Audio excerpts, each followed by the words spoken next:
Bonjour, je suis Pascal Levasseur, je travaille à l'IFIP Institut du Port et je vais vous présenter un diaporama sur la production porcine en milieu herbagé, les enjeux agronomiques et environnementaux dans le Massif central. Sur le territoire du Massif central sont principalement épandues des déjections bovines. Il s'agit de 12,5 millions de tonnes de fumier qui représentent 65% du total des déjections animales et du lisier de bovins, 20% du total. Le lisier de porc ne représente que 5% de l'ensemble des déjections animales épandues, mais selon la bibliographie, il s'agit d'un fertilisant organique bien adapté à la production herbagère. Et les prairies sont une destination privilégiée de ces lisiers compte tenu de l'importance des surfaces herbagères dans le Massif central. C'est dans ce contexte que nous avons souhaité connaître les atouts et contraintes du lisier de porc par les acteurs spécialisés en environnement, en agronomie et en équipement d'épandage de la filière porcine du Massif central. Pour cela, nous avons mené une enquête de septembre 2019 à janvier 2020 auprès de 11 personnes issues principalement de chambres d'agriculture, de groupements d'éleveurs de porcs et d'interprofessions porcines du Massif central. Dans ce diaporama sont rapportés les propos relatifs aux pratiques de fertilisation organique, à la réglementation environnementale et aux spécificités physiques du milieu pouvant impacter la gestion des lisiers porcins.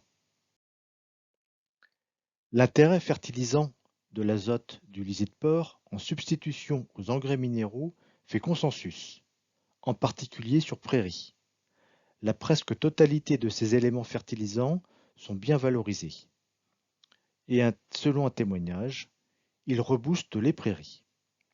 D'autres propos rapportent plus spécifiquement que le lisier est un effluent assez sur bas. À ce titre, il constitue un bon complément aux sols d'altitude, souvent chargés en matière organique, se minéralisant difficilement compte tenu des conditions climatiques. Il a également été mentionné que le lisier peut redynamiser ponctuellement une prairie peu fertile, à petite dose, de l'ordre de 10 à 15 mètres cubes par hectare. Les épandages de lisier de porc doivent prendre en compte la typologie des prairies. En effet, celles-ci ont des précocités contrastées.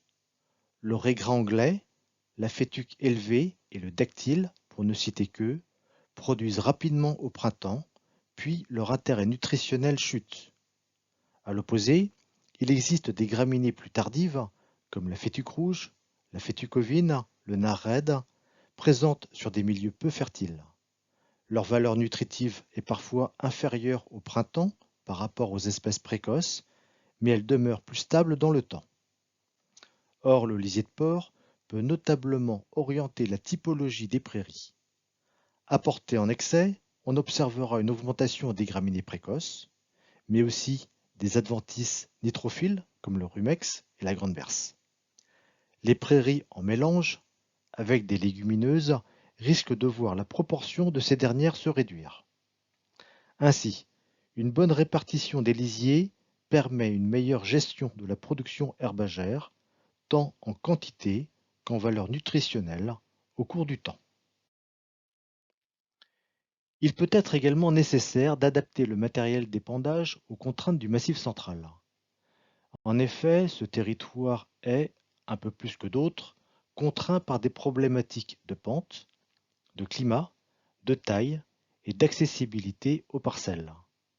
Or, il existe un certain nombre de dispositifs d'épandage spécifiques, comme la possibilité de vidange par l'avant, le cloisonnement partiel dans la tonne à lisier pour éviter le phénomène de ballon, des pneus étroits sur le tracteur pour augmenter son adhérence, les correcteurs de dévers pour les pendillards et les injecteurs, etc.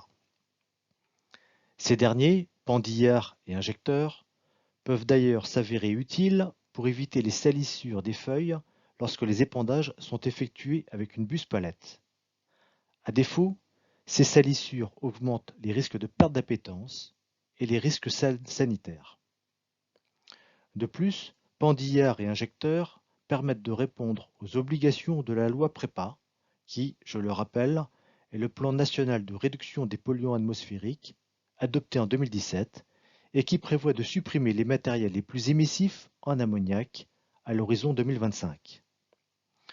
Toutefois, certaines contraintes vues précédemment, comme l'accessibilité aux parcelles, peuvent constituer un frein à leur mise en œuvre. Le phosphore constitue une contrainte réglementaire, même en zone à faible densité porcine. En effet, cet élément fertilisant peut notablement limiter le dimensionnement du plan d'épandage, en particulier dans les zones où le dynamisme de la filière bovine est fort, avec un accès privilégié au foncier, là où il est surtout produit du fumier, dont le rapport N sur P est très inférieur à celui du lisier, là où prédomine la prairie, l'herbe étant peu exportatrice de phosphore relativement à l'azote, et pour les élevages porcins spécialisés qui détiennent en propre généralement peu de surface. L'alimentation biphase peut alors, dans un certain nombre de cas, constituer une solution car elle permet de réduire de 30% environ le rejet en phosphore par rapport à une alimentation standard. Dans le cadre de ce projet Apporte, 40 élevages porcins avaient été enquêtés. Sur 37 élevages produisant des porcs charcutiers, 21 étaient en alimentation standard, ce qui suggère un certain potentiel de réduction. À défaut de pouvoir envisager cette solution, ou en cas d'excédent plus élevé, il existe des solutions de traitement des lisiers. Dans les autres situations que celles mentionnées précédemment, l'accès aux surfaces d'épandage est beaucoup plus facile compte tenu de l'avidité des tiers pour le lisier. En conclusion, nous pouvons résumer la situation de la manière suivante. L'apport de lisier de porc sur prairie est apprécié par les éleveurs du Massif central pour la rapidité de son action fertilisante.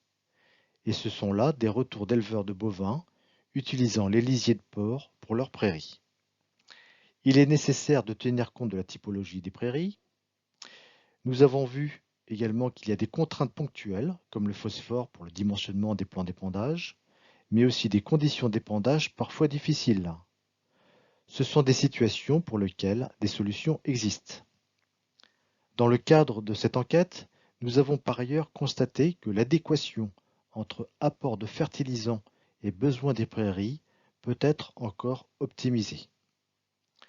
Pour ces différentes problématiques et observations, nous avons réalisé un ensemble de 4 fiches dont les différentes thématiques sont exposées ci-contre.